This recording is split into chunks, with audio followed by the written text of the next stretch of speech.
right, here we are talking about Bohr diagrams, which are diagrams that show an atom's electrons. Specifically, they show the general locations of the electrons. This is not the best description we have of where the electrons live in an atom, but it's a really useful and powerful description.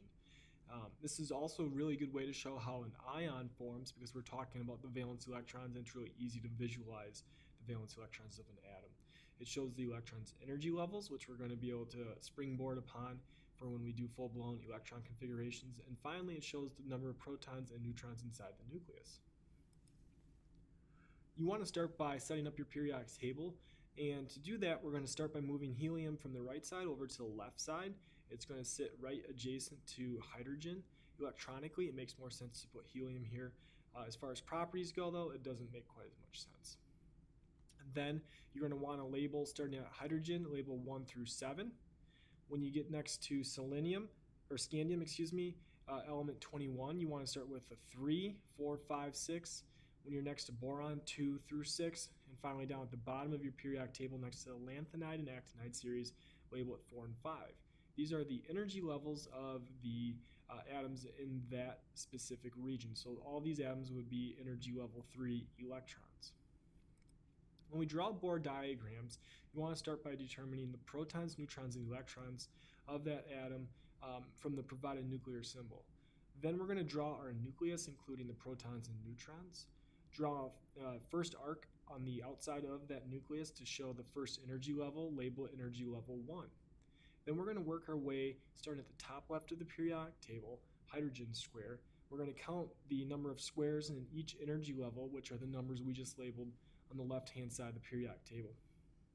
When we do that, we're going to keep going till we get to the atom square that we're specifically looking at. So if you're looking at carbon, you're going to count the number of squares until you get to and including carbon. When you're finished, sum up the total number of electrons.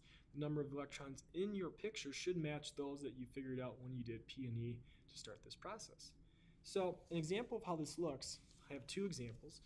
We have sulfur going on here. I'm going to start by finishing up my nuclear symbol. So I'm going to find sulfur on my periodic table. Sulfur is right here, and its atomic number is 16, so I'm going to fill in the 16 underneath the mass number.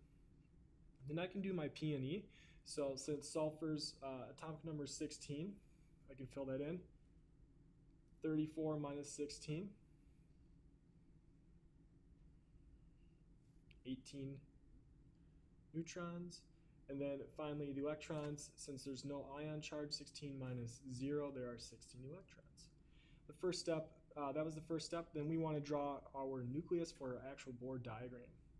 So here's my circle. Inside the nucleus are going to be protons and neutrons. So I'm going to write a 16 P plus followed by 18N inside my nucleus. Then I'm going to draw an arc, and I'm going to label it energy level 1. Now, when we count atoms on the periodic table, we're going to want to count starting at hydrogen. So starting at hydrogen, this is the square right here, the energy level to the left of it is 1. So I'm going to be putting electrons on this first arc. If I count the squares in energy level 1, I have hydrogen and then I have helium. If I go further right, there's nothing over there. And if I go down a row, it says energy level 2. So I've exhausted energy level 1 with 2 electrons. So I'm in helium square. We said we can't go further right. We're going to go back to the left and down a row. We're now in lithium square. The number to the left of that is 2. So I'm going to count all the electrons in the energy level 2. I have 1, 2, where each box represents an electron. I'm going to go all the way across. I get to boron. It still says energy level 2, so that makes square 3, 4, 5, 6, 7, 8. And in neon square, I ran out of electrons. Ran out of squares. So if I go back to the left again, I look at sodium. Sodium has the number 3 to the left of it. So at neon square, I had 8 electrons, all of which live in energy level 2.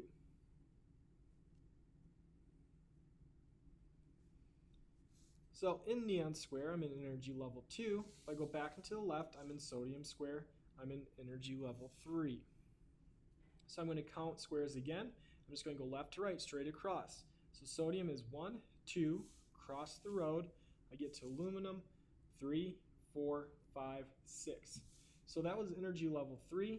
I finished at the square that we're looking at, sulfur, and I counted out 6 electrons. So, oops, this is supposed to say 3 right here. Altogether, if I add up my electrons, they need to end up over here at 16. 2 plus 8 is 10, plus 6 more gives me 16. So that means I probably drew my picture right. To finish up the question here, energy levels, I see I have 3 energy levels. Valence electrons are outermost electrons, so my outermost energy level is energy level 3, the furthest from the nucleus, and there are 6 electrons there. Ke stands for kernel electrons, or inner electrons, so that's all the electrons short of the valence ones. Since I have 16 total, and I have 6 valence, 16 minus 6 gives me 10 kernel electrons. Or the other way to think about that would be there's 2 and 8, which gives me 10. A similar example would be that of iron. So start out with our full nuclear symbol, find iron on the periodic table. Here's iron, its atomic number is 26. So then I can determine P and E of iron. So that's 26, 31, 26. And we got that because the bottom left number is the atomic number, which is protons. Top minus bottom is 31, that's neutrons. 26 minus top right is, which is 0, so that's still 26. Start by drawing a nucleus. So here's my circle for a nucleus. In the nucleus lives protons and neutrons. So there's 26 protons. And then there are 31 neutrons. Draw an arc for energy level 1. Now we need to count atoms until we get to iron square right here. So start at the top left, hydrogen square. Hydrogen has a 1 to the left of it. There are 1 squares, 2 squares in energy level 1. That puts me to energy level 2. Energy level 2, there are going to be 1 square, 2 squares, cross the road, keep going, straight across, 3, 4, 5, 6, 7, 8 squares when you get to neon. That's 80 electrons. If I go back and to the left, I'm in sodium square, but sodium is in energy level 3, it says. 1, 2, go straight across, 3, 4, 5, 6, 7, 8 squares. Now I'm in argon square. All of those electrons are in energy level 3.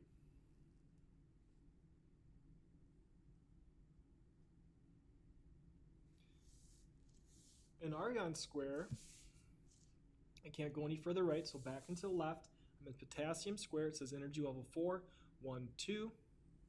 If I go further right though, I bump into energy level 3 again.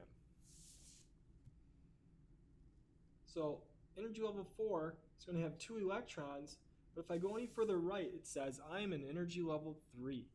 So I need to go back to energy level 3 and count the number of electrons that I still have in energy level 3 until I get to iron, which will be 1, 2, 3, 4, 5, 6.